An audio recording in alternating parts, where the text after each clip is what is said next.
Good morning, good afternoon, or good evening, whatever the case may be. Folks, I find it difficult to believe that Dr. Carl Sagan has been dead now for some 13 years. I'm reminded of him just about every time I open a book, access an internet site, or discuss scientific matters with colleagues. He's been in my mind recently because of the heavy attrition rate of my friends. My heroes are all passing away. Isaac Asimov, Dick Feynman, so many who have inspired and encouraged me over the years.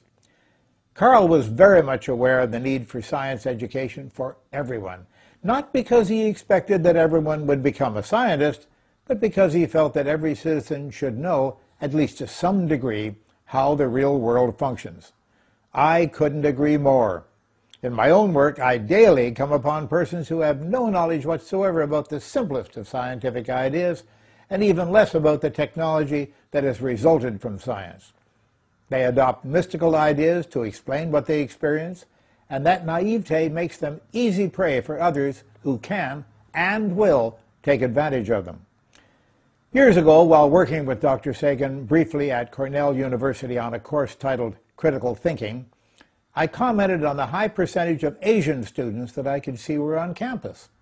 Carl told me that the greatest distinction he had found between Western and Asian students was that many of the Western students were satisfied to work for a passing grade in their classes, but the Asians expected that they should obtain perfect grades, not just satisfactory ones.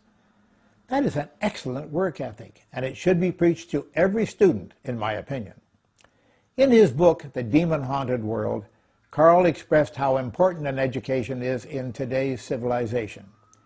He wrote, "We've arranged a global civilization in which most crucial elements, transportation, communications, and all other industries, agriculture, medicine, education, entertainment, and protecting the environment, profoundly depend on science and technology. We have also arranged things so that almost no one understands science and technology. This is a prescription for disaster. We might get away with it for a while, but sooner or later this combustible mixture of ignorance and power is going to blow up in our faces." We in America, 300 years ago, to our great shame, underwent a period in which we blamed innocent individuals we called witches for troubles and calamities, choosing to believe that these persons, mostly women, used supernatural powers to cause these problems. We hanged these innocent citizens at the same time that our brothers in England, France, Italy, Germany, and Spain were burning them alive as punishment. Carl Sagan pointed out that in those earlier times there were reasons for fear and superstition, reasons that should not be part of our mindset. Again, in The Demon-Haunted World in 1995, he wrote, "I worry that, especially as the millennium nears, pseudoscience and superstition will seem, year by year, more tempting, the siren song of unreason more sonorous and attractive. Where have we heard it before? Whenever our ethnic or national prejudices are aroused, in times of scarcity, during challenges to national self-esteem or nerve, when we agonize about our diminished cosmic place and purpose, or when fanaticism is bubbling up around us, then habits of thought familiar from ages past reach for the controls. The candle flame gutters, its little pool of light trembles, darkness gathers. The demons begin to stir." I cannot tell you how much those words of Dr. Sagan have affected me.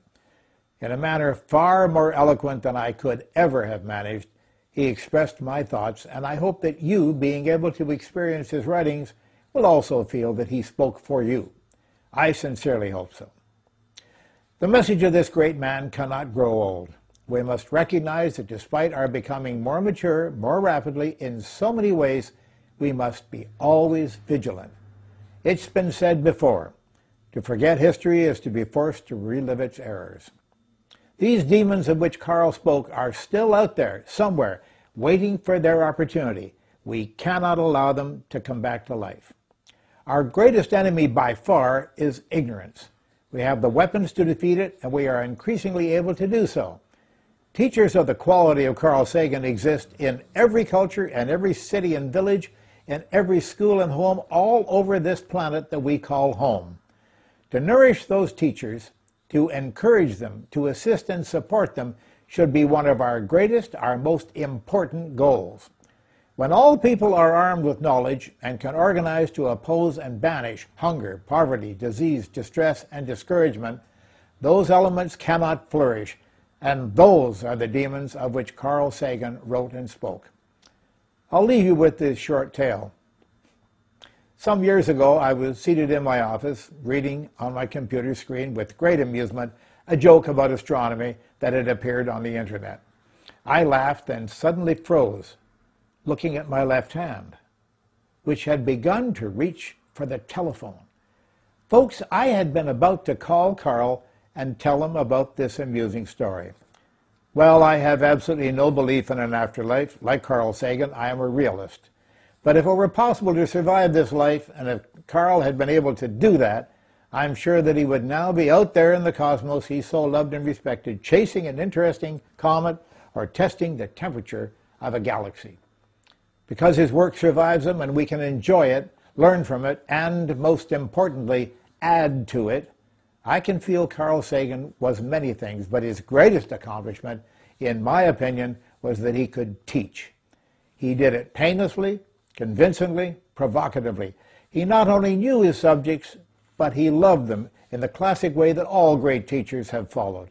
He had a firm, modulated voice and a superb manner of expressing his thoughts, a manner that was both poetic and colorful. He could be understood by anyone who would read his words. I'm James Randi. Thank you, and thank you too, Carl. We thank you for watching this latest episode of James Randi Speaks. For more of James Randi and the Educational Foundation, make sure you visit randi.org.